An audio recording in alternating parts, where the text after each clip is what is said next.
We're here because the rule of law is under threat. The rule of law protects everyone. It protects you. It's important that people understand that they need to have due process, because due process makes sure that our laws are followed. The courts are the protectors of our laws, and they make sure, and the lawyers help the court understand the positions of each people. And we're here to state that we're all here to protect the rule of law for everyone. I'm Fritz Langrock. I'm a lawyer and mediator here in Vermont. I'm also the treasurer of the American Bar Association, and we're here today to support the rule of law, support the independence of the judiciary, support lawyers and law firms in this environment where we're under attack. I'm also very proud of the American Bar Association for the stands that it's been taking, and looks like we got a pretty good crowd today, so it should be fun. We're here with our profound belief in the judiciary system and the impartiality of our legal process and the due process of law. I think as an attorney in Vermont, we are taking a non-controversial, apolitical position in favor of the rule of law and its importance to our state and our communities and our country. I think we can all agree that's a principle of the Constitution that we need to uphold together. Hi, my name's Amelia Silver. I'm a personal injury lawyer in Manchester, Vermont. I've been a lawyer since 1985, and I became a lawyer because I believe in civil rights, justice, due process, and the great things about our country are the rule of law and the fact that everyone who lives in this country has access to due process. I'm here as part of the group. I helped organize this group to make a statement, a little Vermont statement to the world that we stand for the rule of law, lawyers from all different kinds of legal professions, but we all believe in one thing. We are a nation of laws. Rule of law is king. We will not allow a dictator to destroy our country. I guess I just wanted to say thank you all so much for coming. I want to give a big shout out to the group of Vermont attorneys who put this all together. Many of them are wearing the vests, and they have helped organize this for the last couple months. And it's so important that you guys are out here, so please bring a lot of enthusiasm. We're going to have a really wonderful, peaceful protest that's all about the rule of law today. So thank you guys so much. It's so, so important that you're here. So let's hear it for Vermont attorneys for the rule of law one more time. Not as Republicans or Democrats or progressives or conservatives. We're here as Americans and lawyers that believe deeply that the rule of law is under attack and is essential to our democracy, and it needs defending. And that's why we're here. We're here today because America is under attack, and the rule of law is what we have as our defense, and the rule of law will prevail. Thank you.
supporters here to rally for the rule of law. The sky may be crying, but we certainly are not.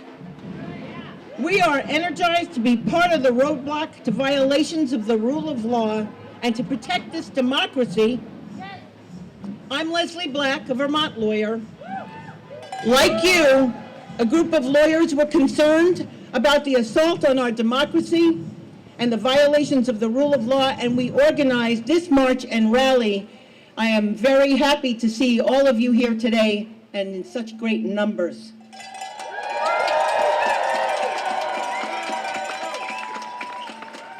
You know, to become a lawyer in the state of Vermont, we have to take an oath to defend the Constitution. And at the end of this rally, I'm going to ask all the lawyers standing here to reaffirm that oath.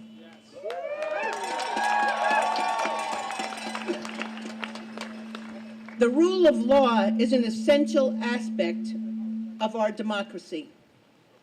And following it does not mean that our democracy is static. Respect for the rule of law should allow this country to advance and change so that all people of the United States can be protected and have equal opportunity.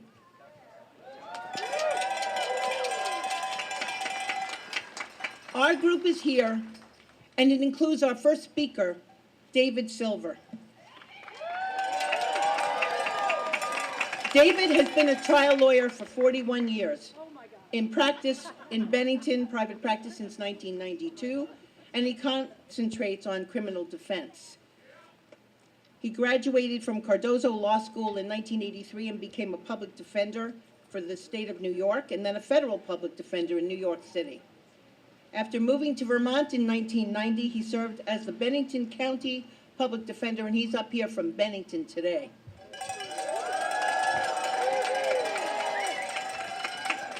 He's a director and a member of too many associations, so I'm going to skip it and let him speak.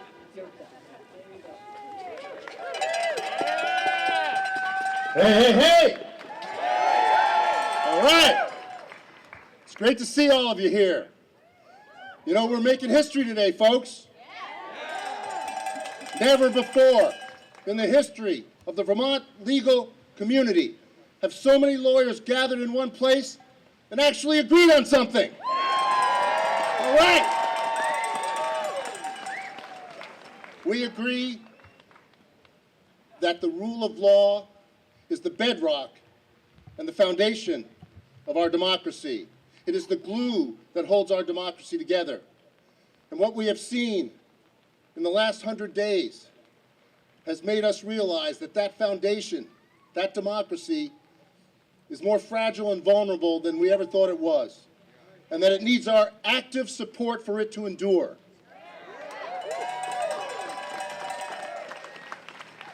This is not a partisan political issue.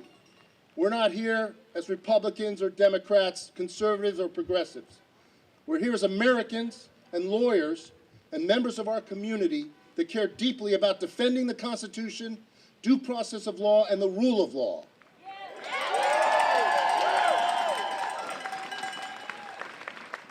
Like many of you, if not all of you, I wake up every morning and look at the news. Heather Cox Richardson, anybody? And there's a new outrage every day. I started this speech about 5 days ago. It's already dated. I was filled with outrage and despair and fear. And, you know, I didn't know what to do with it. There's a lot of things that we wanted to highlight, but because my group has told me I need to be brief. You ever heard a lawyer say, "But briefly, Your Honor"? Whenever you hear that, hunker down because you're going to be there for a long time. But briefly, Abrego Garcia was a legal resident. He was jailed, whisked to some hellhole of a prison in El Salvador without any due process. He didn't get a chance to defend himself in a court. That's not the way the rule of law is supposed to work. And when the court told the government to bring him back, the government said, "Oh, I'm sorry, we can't." And then a couple days ago, Donald Trump said, "Well, I can, but I won't." That's not the way the rule of law is supposed to work.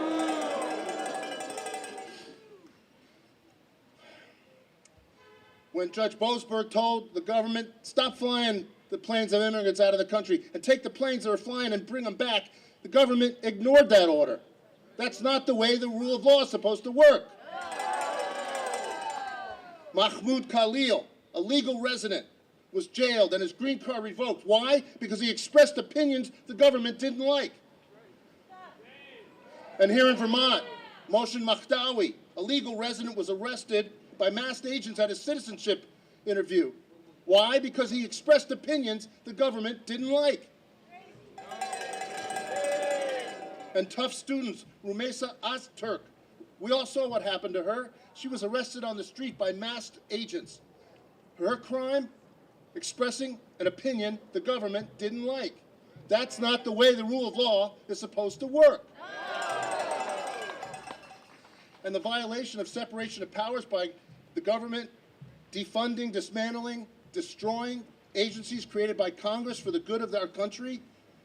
Do you know that just last week, the government terminated $400 million in grant program funding for AmeriCorps? AmeriCorps, that does nothing but good for this country. That shuttered 1,000 programs and terminated 32,000 AmeriCorps members and volunteers. That's just not the way the rule of law is supposed to work. And when they target law firms by threatening to stop their federal contracts, to deny them access to federal buildings, to strip lawyers of their security clearance because they've represented people that were adverse to the administration or to Donald Trump. Did you know that 9 law firms made a deal with the Trump administration for $1 billion? That's Dr. Evil, anybody? Okay. $1 billion for free legal services for causes that Donald Trump embraces. That's not the rule of law, that's extortion. So this is just a partial list.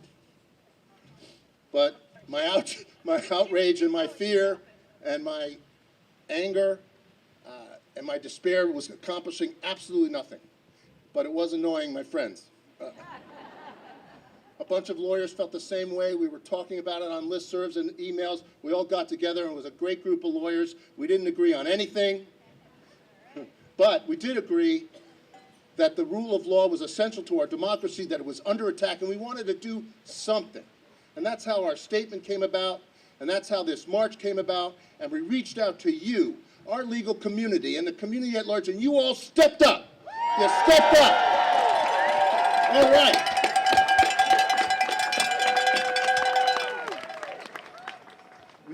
We just wanted to thank you for showing up, because showing up is a big deal, especially in this weather, which I've tried to find a way to blame the Trump administration for, but I haven't figured out how to do that yet. So all over the country, lawyers are marching as lawyers, and that's a great thing. It's never happened before. Hopefully this march will amplify our voices so our fellow citizens and our fellow lawyers here in Vermont and hopefully beyond our borders can recognize that we're in a crisis. And if we wait to take action until it affects us personally, then it's going to be too late. But this march is just a small step. It's kind of fun, but it's a small step. And we know that we have a lot. We want to keep up the pressure and keep up the momentum. And there's some handouts going out, and there's going to be some stuff on our website. We have a website. We'll send you the link. We want to hear your ideas, and we're going to have some ideas too. I know there's going to be some action plans from the speakers here. Looking out at you guys, I'm very proud to be a Vermont lawyer right now.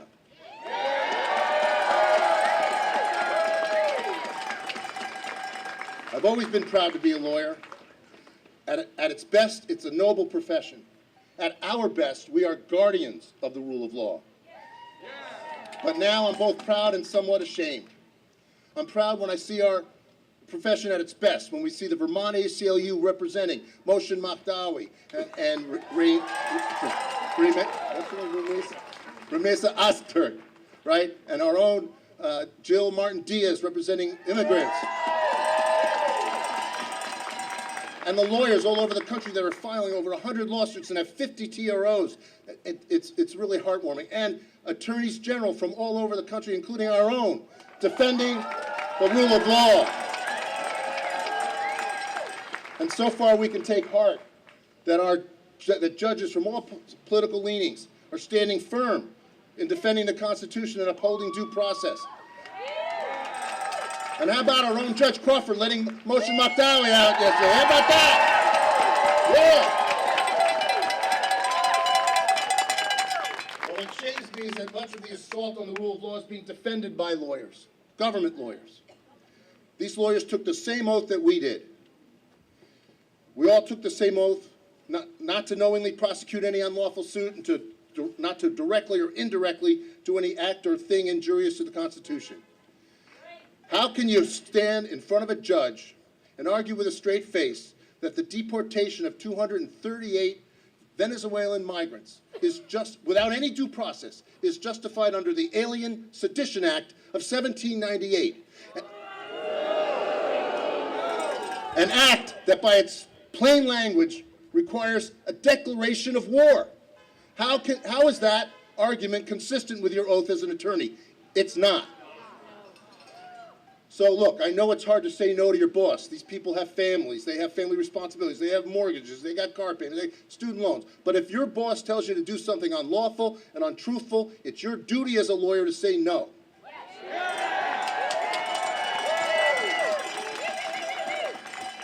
And the defense that I was just following orders has been tried before, and it didn't work out well. Back in the 70s, and I'm going to close with this, back in the 70s when we were protesting the Vietnam War, there was a saying, what if they gave a war and nobody came? Well, what if the government violated the rule of law and no government lawyers came? Let Pam Bondi make the arguments in court. That would be fun to see, wouldn't it? Thank you all for coming out today.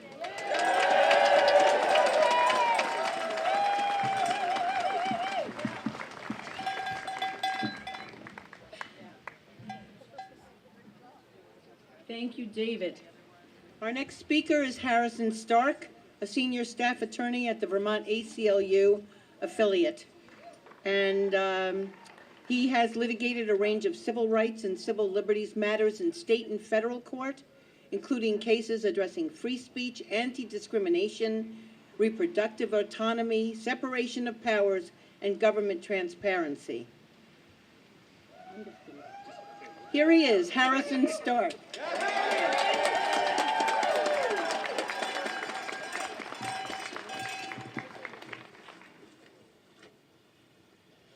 Thanks so much, everyone. It's great to see you all. I never thought I'd be this encouraged to see so many Vermonters in suits, but you all look phenomenal.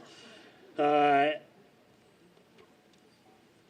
name is Harrison Stark, he, him. I'm a staff attorney at the... My name's Harry Stark, he, him. I'm an attorney at the Vermont ACLU, where we and our colleagues have been fighting across the country against the Trump administration's unprecedented assault on the rule of law.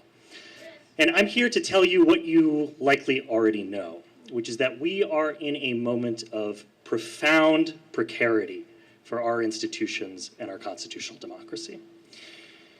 Barely 100 days into this presidency, we have seen this administration take a chainsaw not only to federal programs, but to the rule of law itself. They have abused emergency powers to bypass due process protections for immigrant communities, trying to disappear them beyond our borders and beyond the reach of American courts. They have openly mused about the president's power to defy the Supreme Court and other Article III judges. They have used the power of prosecution to leverage particular results, such as with the prosecution of Mayor Eric Adams. They have usurped congressional spending power, impounding money that was allocated for critical initiatives like international aid and climate funds. And right here in Vermont, as you've just heard, they have imprisoned non-citizens who have committed no crime, like Rumesa Ozturk and Mohsen Madawi, for doing nothing more than expressing an opinion that the government disagrees with. My colleagues and I have been fighting this across the country. I'm thrilled to talk about how Leah Ernst and Monica Allard were in that courtroom across the street this Wednesday when our federal court said that Mohsen Madawi must be immediately released.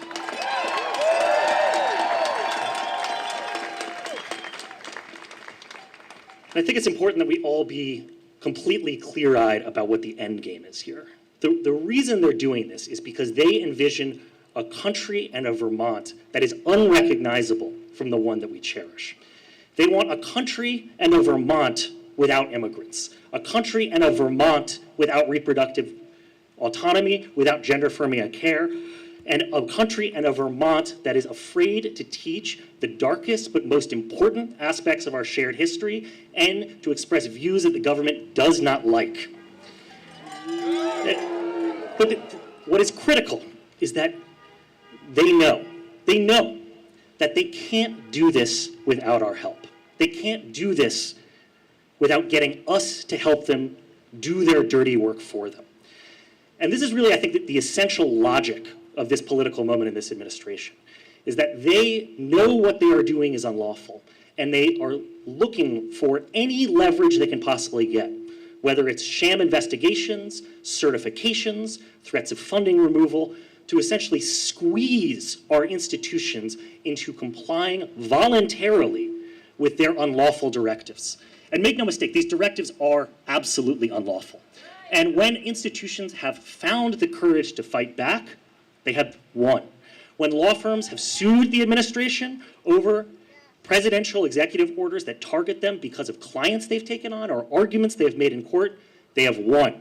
When the ACLU and the NEA sued the Trump administration for trying to contort our civil rights law into a vehicle to outlaw diversity, inclusion, equity, and accessibility, we sued, we got a nationwide injunction. These things are unlawful, and if we fight them, we are winning. And I get folks coming up and saying, you all are doing such great work, Legal Aid's doing such great work. What can I do? I'm not an immigration attorney. I'm not a habeas expert. First of all, if you would like to be those things, we are lucky to have folks like Jill Martin-Diaz here in Vermont. Jill, where are you in the crowd? Volunteer with that. Find Jill. They will make you a kick-ass immigration and habeas attorney. And we have the opportunity to leverage pro bono practice here in Vermont. Look them up, seek them out. But I'm also here to tell you that you do not need to transform your practice into a direct service provider, into an impact litigation practice, to have an essential role in fighting fascism at this moment. And that's because, just as we talked about, their entire strategy depends on your and your clients' preemptive compliance with their unlawful directives. And in many ways, their assault on the rule of law works. Whether they get away with it, whether they can get away with transforming the rule of law into nothing more than a tool for leveraging and weaponizing raw power, that depends on all of us here today. And when I look across this crowd, and you look to the folks next to you, there are folks standing here who represent all of Vermont's most important institutions, the things that make Vermont, Vermont, our schools, our businesses, our hospitals, our cities and towns. And we have the power, individually and collectively, to say, no, Trump administration. As Vermonters who took an oath to the Constitution and the rule of law, we are choosing to uphold our oath to the actual law, and we will not preemptively comply.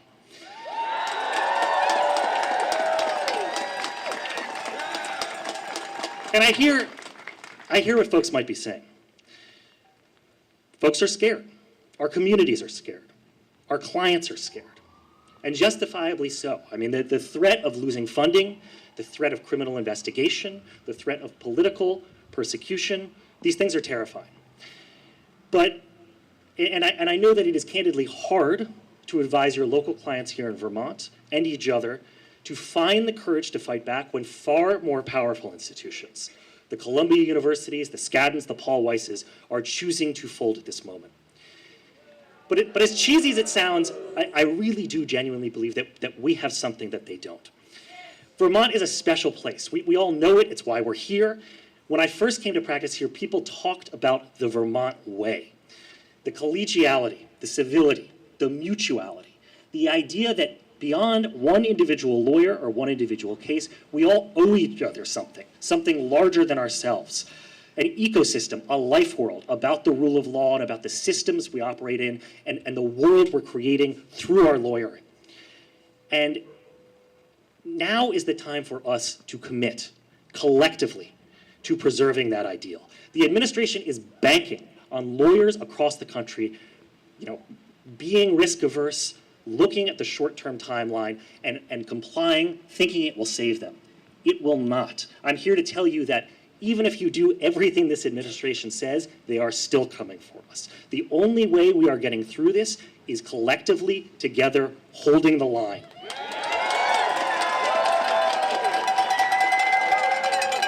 And so my call to everyone here today is to say, even though there will be moments when we're scared, even though there will be moments when our clients are scared, let us commit here today to upholding our oaths and standing firm against the administration's unlawful abuse of powers.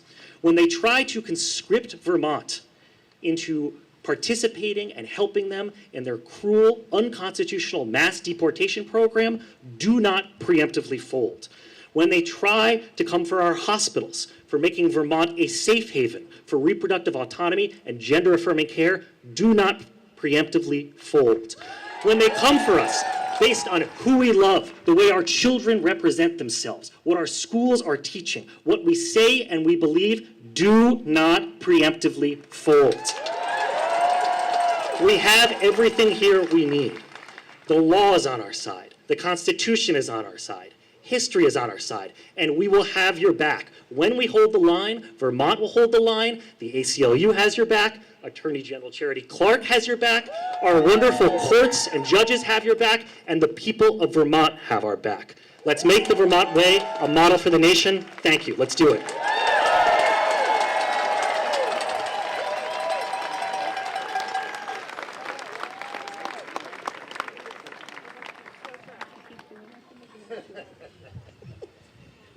He keeps adjusting it because I'm too short for him.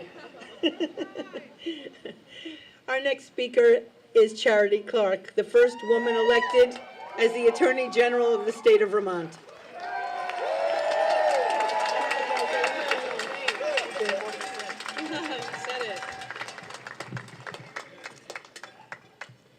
I am so thrilled to be here today with all of you and to see so many people from my office here. I have 100 lawyers and many are here today. Thank you to present colleagues, former colleagues, friends, many of you in the bar who are here today. It is incredibly uplifting to see you. Thank you. One of the most famous lines about attorneys comes from Shakespeare. These words were said by a villain. First, let's kill all the lawyers.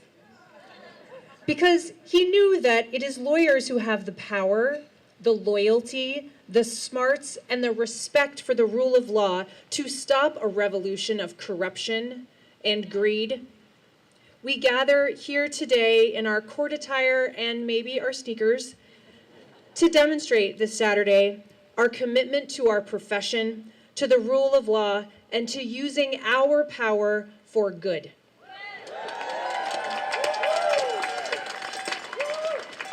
Last night, a federal judge included this quote from Shakespeare in her decision permanently blocking Donald Trump's preposterous executive order attacking the venerable law firm Perkins Coie.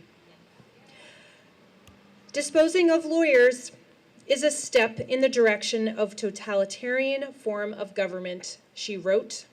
I know, like me, you were appalled by this executive order, which plainly targeted Perkins Coie for its representation of clients that Donald Trump disfavors.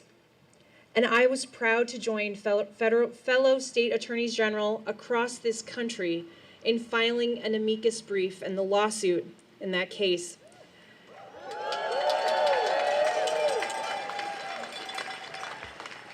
You maybe have heard we've been busy suing Donald Trump. When Vermonters elected me Attorney General, they gave me the power and the responsibility to bring the Trump administration to court when they violate the Constitution or federal law. I have had to sue the Trump administration now 12 times. And I think we have another couple in the hopper. President Trump has shown utter disregard for the rule of law, the Constitution, Congress's authority, the sovereignty of this brave little state. The common thread of all of his actions and violations is difficult to ignore. It is this: a desire to consolidate power in the executive branch, in himself. But this is America. And in this America, we believe in the rule of law, in the three branches of government, in the sovereignty of the state, in a separation of power, because no man is a king.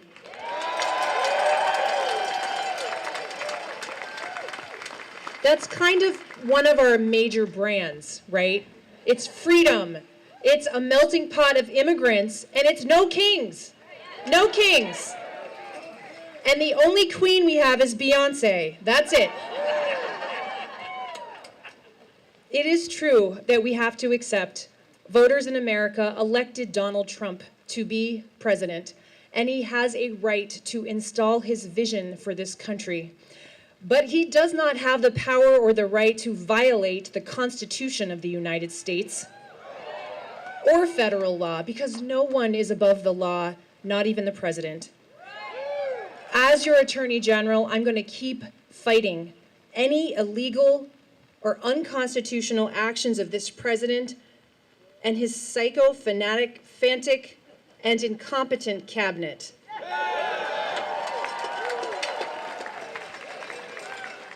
And I want to shout out 2 lawyers from my office who are doing all this work. People write mean emails to my office and say, "Why are you wasting the taxpayer dollars?" I'm not.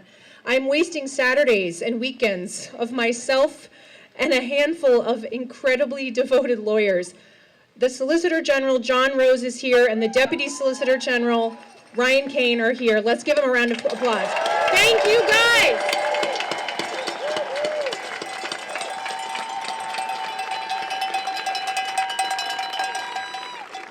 And thank you to your families, who I know are here too, because it is a sacrifice, but we do it proudly and gladly for our brave little state.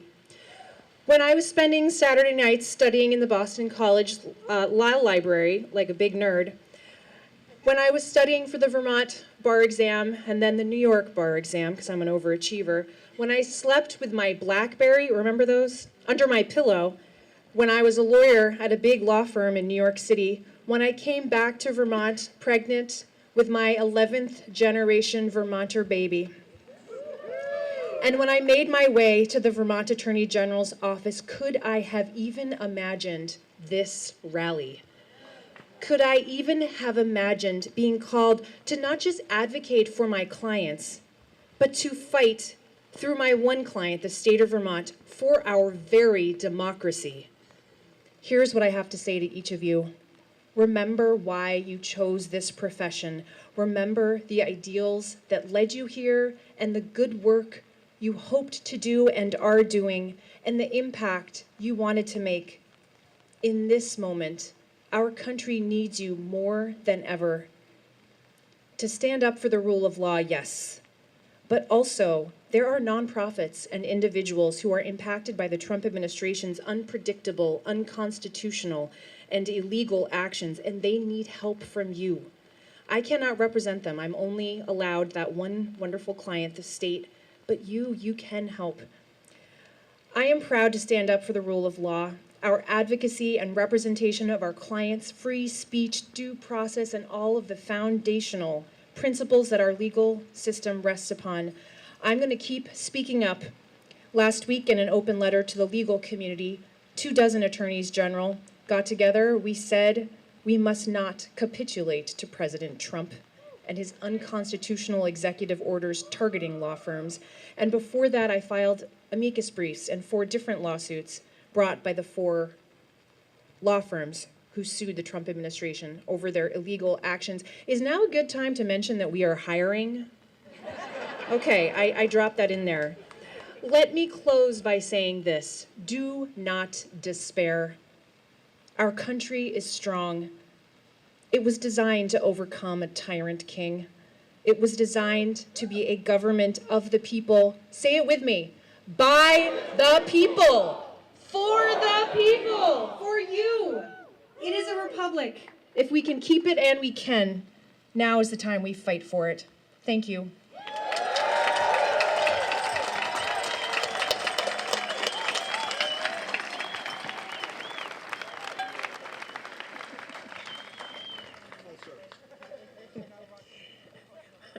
Thank you.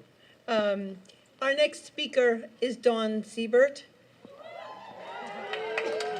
She's a criminal defense attorney as well as David, but she also specializes in criminal immigration work, which is her favorite aspect of her criminal defense practice.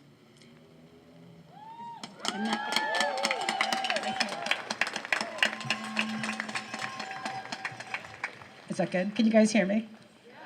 All right, I'm just going to tell you that I am way outside my comfort zone here. I do not like to give speeches. I'm not even really much of a political activist. I'm a litigator. If the government does something I don't like, I sue them. That's what I do. But thank you. And I love that, but I'm here today because I'm outside of my comfort zone because I am sickened and appalled by what I've seen happening in our country for the past few months. And as the intro might have suggested, I'm going to talk about the way the disrespect for the law and the Constitution is raining down on our most vulnerable population, our immigrants. So it's raining down, no pun intended, on all of our heads at the moment. But as always, it rains down the most on the least powerful. So Vermont immigrants that work in our dairy farms, our apple orchards, and even our immigrant school children are at very real risk of arrest and deportation right now, not because the administration is following the law so much as just the utter disrespect. So, and the disrespect, there's all these high-profile cases, right? Declaring war or using wartime powers when there's no war, and there's going after big law firms, and there's arresting college students for free speech, but there's much more insidious due process violations going on that are almost invisible. And one of those is an order that the president signed on January 20th, basically expanding this power called expedited removal. Has anyone heard of that? All right, so for those of you that haven't, this is what it is. It's summary removal with no process. No, you don't see a judge, and you have no appeal rights. And it's existed for a while, but it was used pretty sparingly at border apprehensions. And as of January 20th, President Trump ordered Homeland Security to use it everywhere across the country for anyone who's apprehended that the government thinks came in the last 2 years, doesn't have lawful status, and doesn't have a credible fear of persecution, a credible asylum claim. So you have the very officer who's attempting to deport you making a decision as to whether your asylum claim is credible. What could go wrong? We have a lot of asylum seekers here in Vermont that are living in our communities and in that process, or people who haven't yet sought asylum. So this sort of the due process violations that aren't as visible, that aren't yielding, big lawsuits by the ACLU and the National Immigration Project, they're of concern to us here in Vermont. Okay, so that's the bad news. There's some good news, which is that Vermont has acted. I'm going to talk mostly about Vermont in my little speech and how we can protect our citizens here.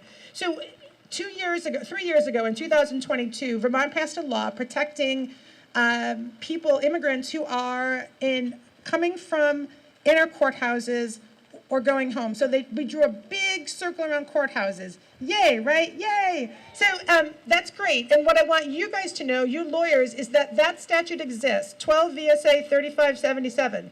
Doesn't everyone love it when someone quotes a statute in a speech?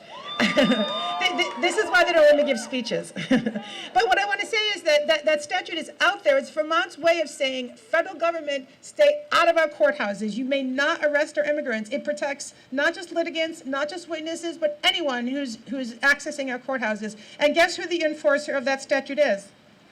Charity Clark, right here. So you heard her. You can enforce it privately, but if you have any inclination that that's happening, call the AG's office. Okay, so that's great. Now I'm going to boomerang into the bad news. So what can we do here in Vermont? I feel like on this team I'm sort of the cheerleader, and so I'm here to sort of goad you all into action. And I'm going to tell you a dirty little secret that I think is going to disturb all of you. And it's not a big secret. It's that we take money from the federal government, from President Trump, to incarcerate civil immigration detainees. What do you guys think about that? Boo, right? Boo, terrible.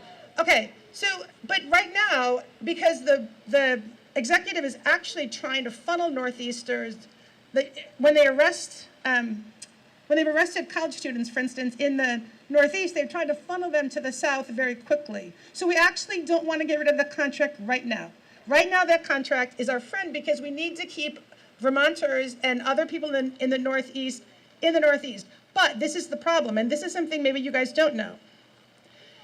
Those civil detention beds, prison beds in Vermont, Mosen Madawi was up in the prison in St. Albans for 2 weeks while his habeas was being litigated. Those are the only prison beds you can land in Vermont where you don't have an attorney to help you get out. That might be something you guys hadn't thought about. So state criminal, federal criminal, even if you're someone who's incarcerated for failure to pay child support, civil contempt, you get an attorney. But when you're incarcerated, not as a criminal, but as a civil immigration detainee who has committed no crime, like justifying your imprisonment, you don't get an attorney. Does that seem right?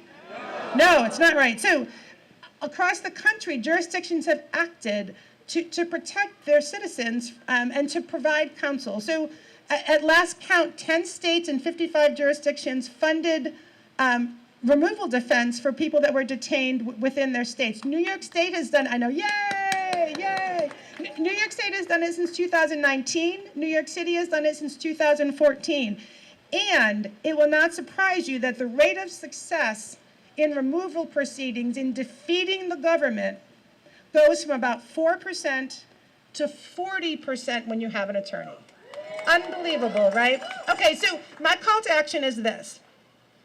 I think that lawyers have superpowers. And what are two of our main superpowers?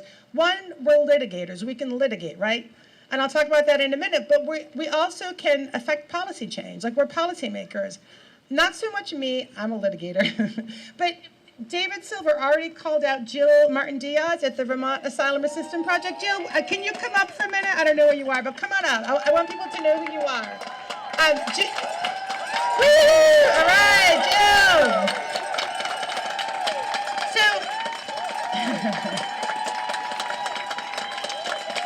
Jill has taken the lead in Vermont in trying to ensure that every Vermonter who has an application to file or who needs counsel has counsel. It's incredibly difficult. We don't have enough funding, but she's out there trying to do it, and she's also interested in policy change where we would have state funding, broader funding for people that are detained and in removal proceedings. Okay, so, but stay there because there's more.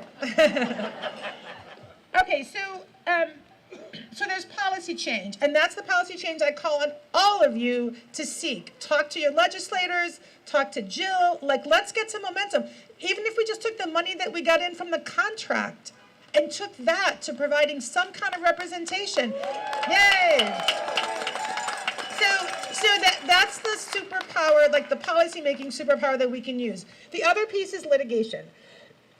And immigration law is definitely a specialty, but it is not rocket science. And most people that need help in Vermont with their immigration status or application, they're not detained. Excuse me, sorry. So we have mentors. So if anyone is interested in helping to represent immigrants in Vermont, we have Jill Martin-Diaz. We have Seth Lipschitz. Is Seth here? There's our Seth in the back there. Seth, come on up. So Seth Lipschitz retired after a career as a public defender, and he opened a boutique immigration practice in Middlesex, Vermont, and he has a very effective practice representing non-citizens. Yay, Seth! All right. We have Brett Stokes at the law school. He's the attorney who's the head of the immigration clinic. I don't think he's here today. Oh, Brett, come on up. All right, come on up. He's got his kids with him, I think. And then we also have a great organization here in Burlington. The Association of Africans Living in Vermont has a legal department. They don't just represent people from, Africa. They represent any immigrant. Come on up. All right. Oh, I love it. So These are your mentors. If you want to do some immigration work, honestly, like, you can do it. Even if you're not an attorney, they need people to research country conditions for asylum cases. So everyone can play a role in helping our immigrants, excuse me, to you know, assert their right to stay here. Okay, so I was gonna end. What was I gonna say? What'd you say? Oh yeah, you guys can get dry if you want. But thank you for coming out. Oh, the last thing I was going to say is there's also a need for lawyers to take habeas cases. That's more squarely in the criminal field, right? So myself, Brett Stokes, Sarah Pauls, and the other federal defenders, we're all happy to help people that want to take habeas cases. I'll tell you a great story about Mohsen Madawi that relates to why we need lawyers poised to take habeas cases and why we actually need an office that would be tasked with representing immigrants. And it's because sometimes you have to move really fast. So Mohsen Madawi knew when he went to that citizenship interview in Colchester that he might be detained. He knew it might be a trap. A couple of funny things about that. They interviewed him, they finished the interview, and they had him sign the oath to uphold the Constitution. How ironic is that, before they arrested him? But his lawyer was waiting in the wings because they knew that he might be arrested. So he was arrested at about noon. They took him to the airport immediately. So he was at the airport by about 2. Meanwhile, his attorney is scrambling to file the habeas. Something funny happens when they get to the Burlington airport. Does anyone know? They missed the flight. Right. They missed the flight. And then the other funny thing was that I was trying to picture this scene. In Mohsen Madawi's declaration, he said, at that point, the ICE agents were really irritated. And I was picturing him kind of trying to hide his smile. Because he knew that this was going to buy him the time. If they had flown him out at 2 o'clock to Louisiana, he would have been flown out before the order issued at 3:30 that required ICE to keep him here. So those were the sequence of events that allowed us to have this success right here in Vermont. He's the first student that or professor that's been detained for political speech who's actually been released. Yay! So this is why, again, we need funding, we need attorneys, we need to be ready to move because we don't have the luxury of time in these cases. I'm just going to close with one thing I really love about Mohsen Madawi, which is when he got out of detention, one of the first things he said publicly is, President Trump, I am not afraid of you.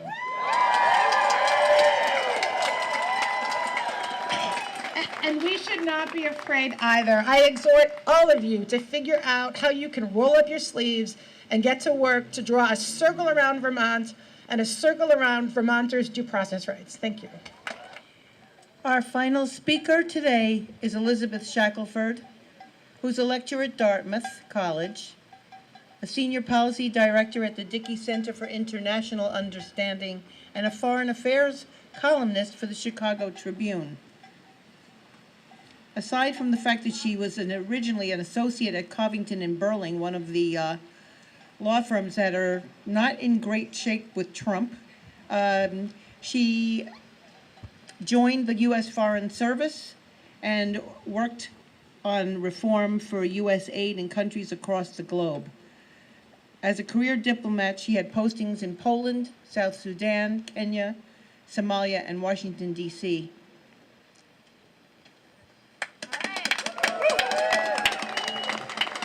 Thank you very much, Leslie. Okay, are you guys ready for just one more? You guys have it in you, okay? Right? I see you in the rain. It is beautiful. I am really grateful. Is this too loud or too soft? Anything? Okay, all right.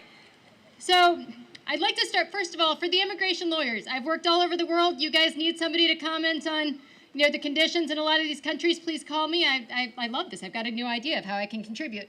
Because as I'm going to talk about, I know how bad the conditions are in a lot of countries around the world where I've worked. So please let me help. I'd like to start with some wise words from John Locke, who is the father of liberalism. He might have said this in the 17th century, but it holds very true to us today. Wherever law ends, tyranny begins. Rule of law is what keeps us from tyranny. Without it, we are left only with rule by power. And if you live in a state that is ruled by power, you are constantly subjected to the whims of the powerful.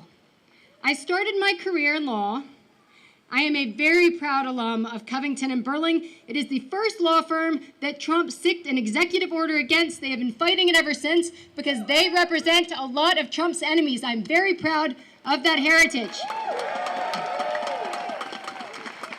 But since then, I've spent about 15 years working in dozens of countries around the world, from thriving foreign capitals to war zones and everything in between. And I can tell you with confidence that the places where the rule of law does not work are not easy places to live. You may think, if I stay out of politics, I'll be fine. If I don't break the law, I'm going to be okay. As long as I don't cross the government, it's not going to bother me. But it doesn't work like that. Because in a place ruled by power, it isn't just the power at the top that you have to worry about. It's anyone at any level empowered by that regime, because in a country ruled by power, you have no recourse for the abuses against you. I've seen this in countries like South Sudan, where Americans and others got caught up in simple contract disputes and ended up in prison because someone on the other side had access to that power. No charges were made, and even the influence of the US government was not enough to get them justice. In the end, they had to pay a bribe or languish in prison. I've seen this in Kenya, where protests against the failures and the injustices of the government led to massive protests just last year. They were met with violence and harsh crackdowns. Hundreds of civilians beaten, tortured, detained for the mere crime of protesting government corruption. Only last night, 4 filmmakers in Kenya were detained. I've seen this in Nigeria, where bribes are so common to do business or get government services that the cost of just getting by is prohibitive. And the government is so dysfunctional that it's hard to get services at all.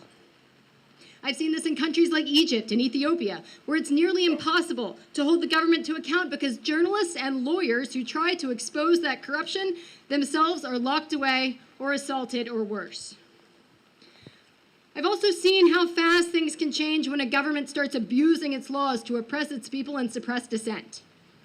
Poland narrowly escaped an authoritarian coup just a few years ago, when the so-called Law and Justice Party captured Poland's democratic institutions and co-opted the judiciary, law enforcement, and the media with its autocratic loyalists. Through massive backlash and some help from the EU courts, the Polish people clawed their way back to democracy. They are now doing the heavy work of undoing the damage done.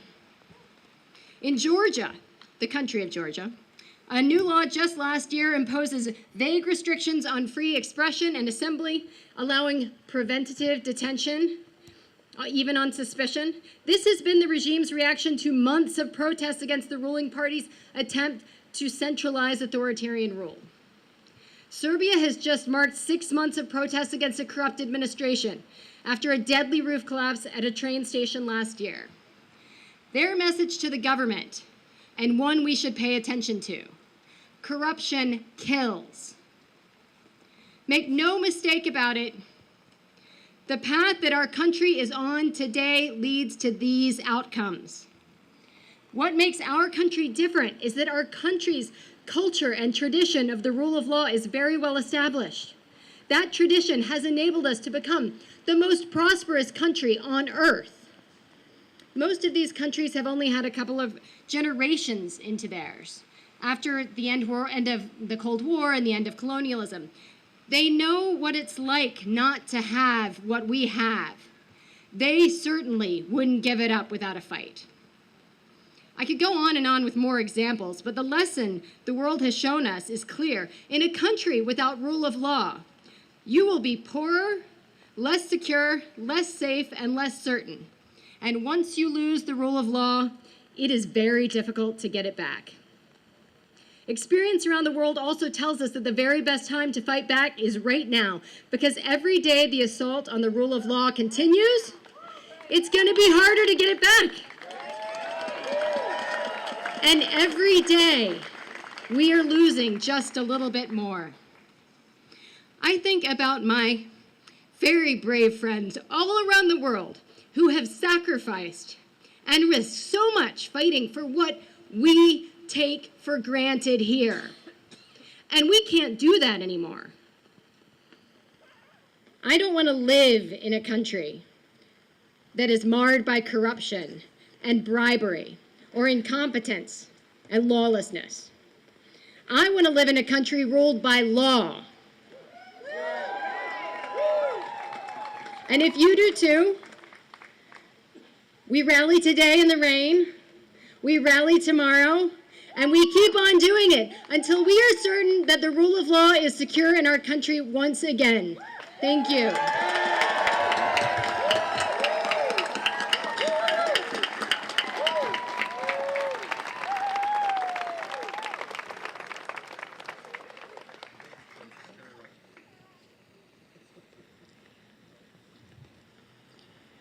This is just the first step.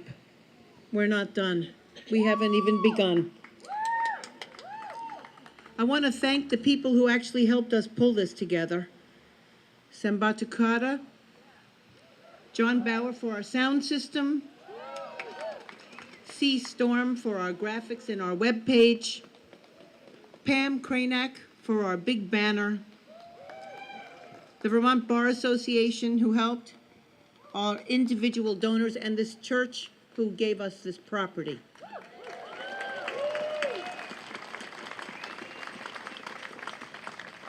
At the beginning, I said that at the end of this rally, I would call the attorneys to retake their oath.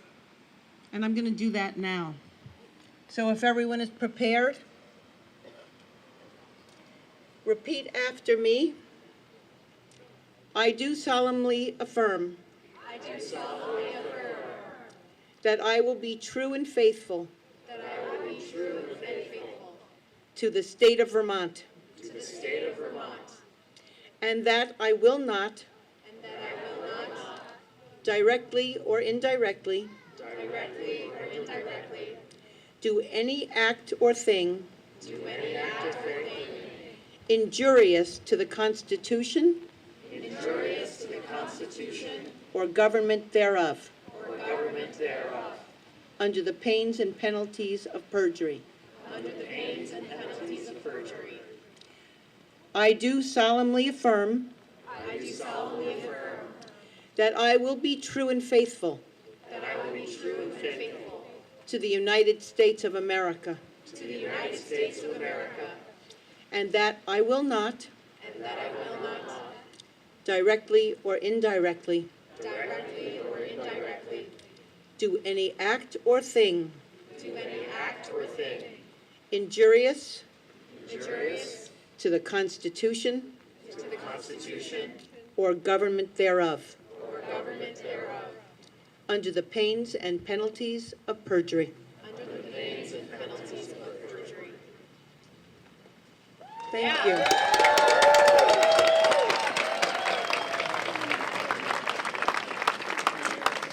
And that concludes our rally.